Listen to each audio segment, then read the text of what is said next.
Pria ini pertama kali naik pesawat terbang. Melihat kaca pesawat rusak, dia langsung menekan tombol untuk memanggil pramugari. Pramugari memberitahunya, pesawat diperlakukan secara khusus. Meski ada retakan kecil, itu tidak berbahaya. Setelah pramugari pergi, pria itu masih merasa cemas dan tidak aman. Setelah itu ia mencium bau terbakar. Jadi dia menekan tombol lagi. Pramugari kesal dan menjelaskan ada masalah kecil dengan pendingin udara pesawat. Saat pria itu mendengarnya, dia terdiam. Pramugari berbalik dan pergi lagi. Bau terbakar semakin parah. Dia ingin berbicara dengan penumpang lain. Tapi ia tidak keberatan. Saat itu ia melihat pesawat meledak. Tidak ada penumpang yang selamat. Karena itu dia langsung menekan tombol. Tapi tindakannya kali ini dihiraukan oleh pramugari. Ia berpikir pria itu hanya takut menaiki pesawat. Namun tak disangka pria itu langsung mendatanginya.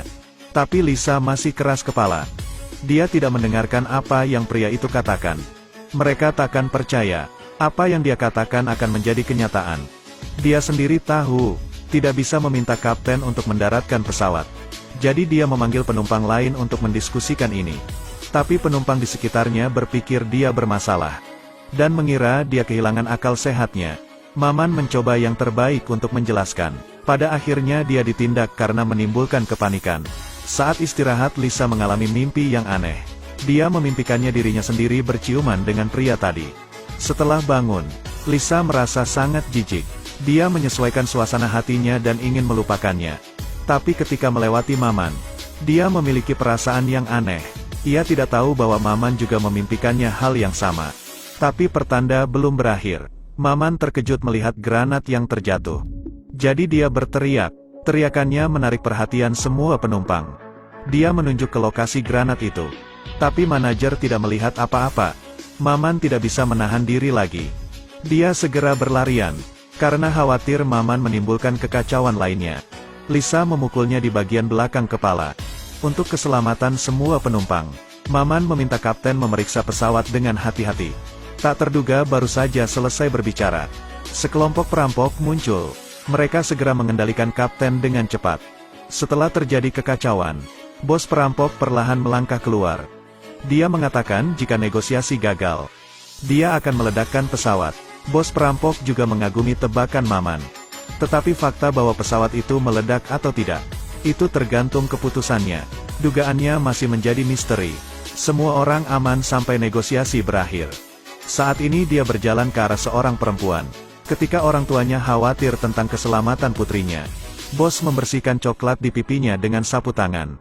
Gadis itu tersenyum. Tanpa sadar senyuman ini akan menyelamatkan seluruh keluarga. Setelah itu semua pramugari pergi ke ruang tunggu.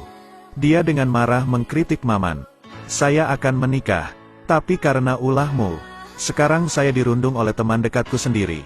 Ketika Lisa mengoceh, perampok tiba-tiba mengeluarkan pistol. Tapi Maman hanya menghiburnya. Setelah memperbaiki suasana hati Lisa, dia mengambil kunci borgol, dan membukakan borgol untuknya, tapi tanpa persetujuan dari bos. Dia membiarkan Maman bebas. Bos memberitahu mereka untuk tidak khawatir. Sekarang sistem belum menjawab. Seorang perampok merasa bosan. Dia ingin berhubungan seks dengan seorang pramugari. Melihat perampok itu menarik Lisa, Maman mencoba menghentikannya. Tapi ia dengan mudah dijatuhkan. Kali ini teman Lisa secara sukarela menggantikannya. Mereka berjalan perlahan ke kamar mandi. Mereka semua berdoa agar wanita itu aman. Beberapa menit kemudian, pria itu selesai menikmatinya. Pramugari itu juga keluar dari kamar mandi. Dia segera memeluk Lisa. Namun setelah bos mengetahuinya, dia sangat marah. Karena meskipun dia perampok, dia tidak pernah melecehkan pria ataupun wanita. Bos juga langsung memukulinya. Karena ada masalah pada negosiasi, bos memutuskan memilih seorang pria dari pesawat untuk ditembak. Semua orang takut setelah mendengarnya. Agar adil dia membawa bola rajut. Begitu musik menghentak, mereka mulai saling melempar. Saat musik berhenti di tangan seseorang, maka orang itulah yang terpilih. Bola berhenti di tangan seorang wanita. Suaminya membantah dan ingin mati untuk menggantikannya.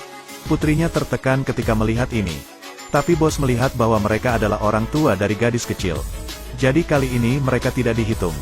Keluarga itu menghela napas lega. Tapi gadis di belakang protes. Jika ia tidak mati, Itu artinya ia harus diganti oleh orang lain. Ini tidak adil. Setelah mendengar itu, bos menyarankan mereka untuk bermain lagi. Penumpang menerima bola seperti menerima kentang panas. Menyebar dengan tergesa-gesa, tapi salah seorang wanita tak sengaja menjatuhkan bola rajut itu. Mengikuti dorongan dari kerumunan, pria itu berjalan untuk mengambil bola. Musik berhenti di titik ini. Bos akhirnya menemukan orang yang akan ditembak. Tapi pria itu membela diri. Jika saya tidak mengambilnya, saya tidak akan terpilih. Bos mengangguk dan menganggapnya masuk akal. Jadi menurutmu siapa yang lebih pantas untuk mati? Dia langsung menunjuk ke arah wanita tadi. Karena sejak naik pesawat, mulutnya tidak berhenti membual. Wanita itu menunjuk ke belakang. Di belakangnya ada keluarga kaya. Mereka mengambil kelemahan dan keinginan manusia. Karena kekacauan itu, bos mengeluarkan sebuah kartu poker. Siapa yang mendapat 2 berlian? Dia akan berdiri. Pria itu melihat Lisa. Karena dia memprediksi Lisa adalah orang yang sial. Kartu dibuka satu persatu. Semua orang nampak senang. Saat itu bos mengarahkan pistol ke kepala Lisa. Kemudian Lisa ditembak mati. Namun ternyata sebelum itu, Maman memutuskan untuk menyelamatkan Lisa. Dia menukarkan kartu dengan dia. Maman mengatakan semuanya akan baik-baik saja. Dia tahu takdir. Padahal mereka baru saja bertemu dalam 2 jam. Tapi sudah timbul perasaan satu sama lain. Ketika bos akan menembak Maman, tiba-tiba pesawat menemui badai. Sambaran petir menghantam pesawat. Ada kekacauan di kabin. Pesawat kehilangan keseimbangan. Meskipun dia lolos dari perampok, tapi Lisa jatuh dengan keras ke cermin. Maman memeluk Lisa dengan erat. Pada akhirnya ia tidak bisa melarikan diri dari takdir. Cerita pun berakhir. Terus ikuti Edelweiss Review untuk mendapatkan update cuplikan film terbaru.